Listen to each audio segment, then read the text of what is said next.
Live, and the instant replay is brought to you by Santa Ana Park. Paaksyon!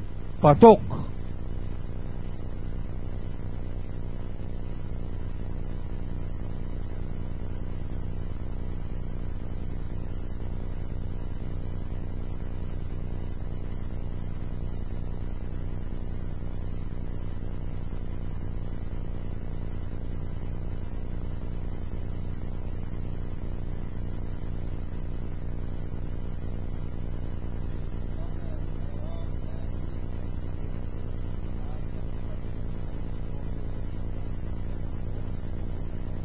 Sheila Princess down in third, then comes Sunday Street, and a long way back to Detective Daryl.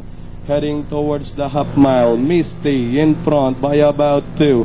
Boss Upo naman still in second. Sunday Street now running in third. Sheila Princess drops back in fourth, and Detective Daryl still far behind in fifth. Heading towards the last 600, Misty still in front by about a length. Running Awadi outside and catching the lead is Boss Upo naman. Sunday Street to take second. Misty drops back in third. Then comes Sheila Princess and Detective Daryl.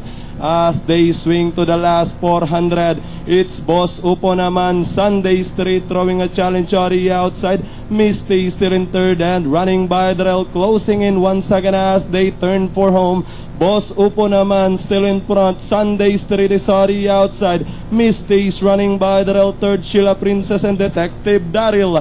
And leading the finish line, it's Boss Upo naman. Sunday Street is on the outside, pushing very hard.